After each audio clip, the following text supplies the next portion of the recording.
ආයිබෝවන් කියලා පිළිගන්නවා මගේ යාළුවෝ හැමෝම. අද අපි ඔයාලට අරගෙන ආවේ රසම රස වැනිලා චීස් කේක් මේ විදිහට ලස්සනට ගෙදරදීම හදාගන්න විදිහයි. ඉතින් අපි බලමුකෝ මේවා හදාගන්නේ කොහොමද කියලා.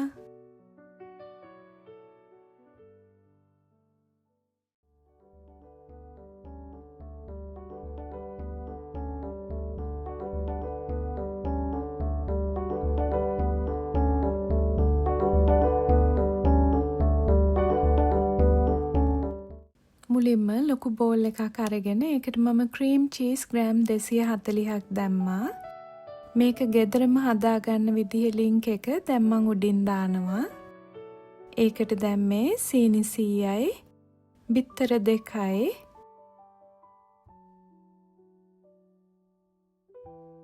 පාන් පිටි මේස හැඳි 2යි, වැනිලා තේ හැන්දයි. ඔයාලා කැමති නම් ලෙමන් ජූස් දාගන්න පුළුවන් තේ හැන්දක්. මේ දාන්නේ මම යෝගට් ග්‍රෑම් 150ක්. ග්‍රීක් යෝගට් දාන්නත් පුළුවන්. ඔයාලට විපින් ක්‍රීම් දාන්නත් පුළුවන්.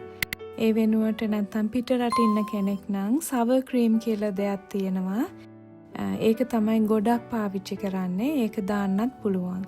මං ග්‍රෑම් 150ක් දැම්මා. දැන් ඔක්කොම මේ විදිහට බීට් කරගන්න තියෙන්නේ විනාඩි 2ක් විතර. හොඳට ක්‍රීමි ගතියට ආවහම ඇති. දැන් හොඳට මිශ්‍ර වෙලා තියෙන්නේ. දැන් මේ විදිහට ටිකක් කලවම් කරලා මම පැත්තකින් තියනවා.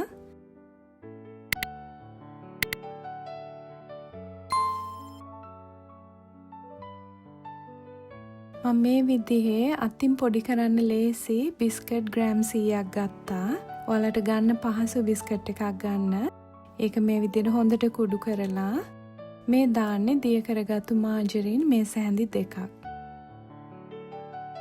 දැන් මේ ටික හොඳට කලවම් කරගන්න.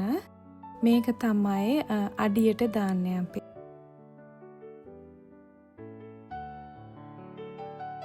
ඉතින් මම මේ වගේ චූටි භාජන තමයි අද ගත්තේ.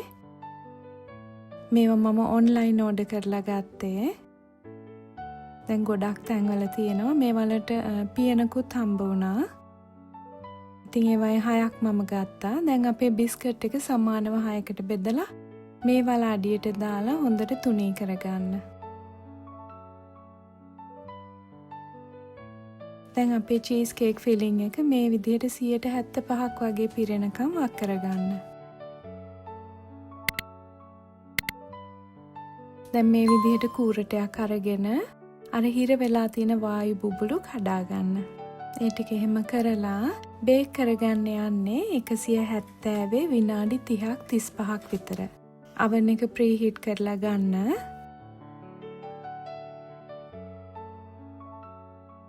ඉතින් මේ වගේ තමයි එන්නේ.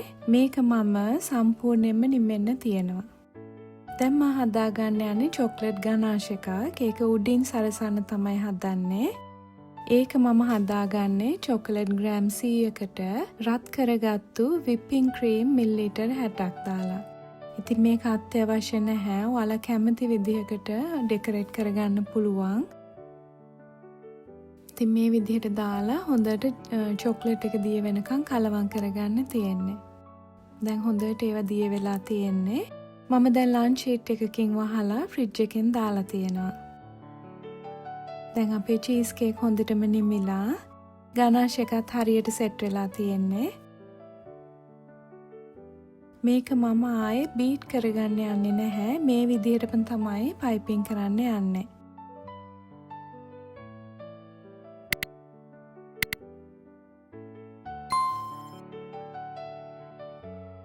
ඉතින් මම මේකෙන් 3ක් අරගෙන මුලින්ම චොක්ලට් තවර ගන්නවා.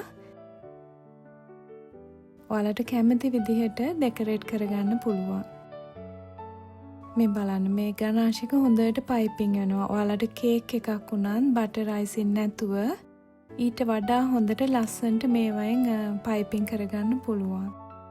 මේ තියෙන්නේ.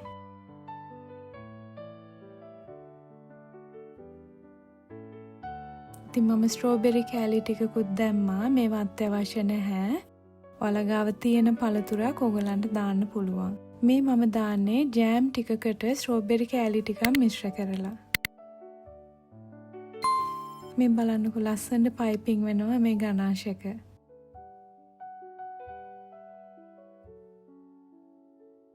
මේක ඔයාලට පෙන්වන්න ඕන නිසායි මම මේ විදිහට කළේ.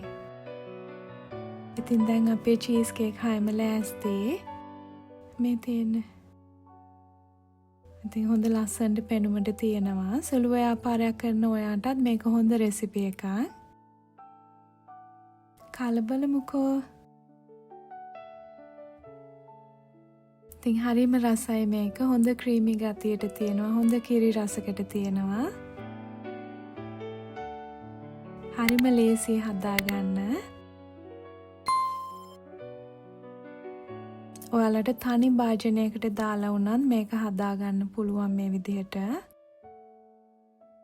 කප් කේක් මෝල්ඩ් වලට දාලාත් හදාගන්න පුළුවන්. මම එහෙම හදපු රෙසිපි එකක් තියෙනවා. මම ඒකේ ලින්ක් එක දැන් උඩින් දාන්නම්. එහෙනම් ඔයාලත් හදලා බලලා අපිට කමෙන්ට් එකක් දෙන්නකෝ.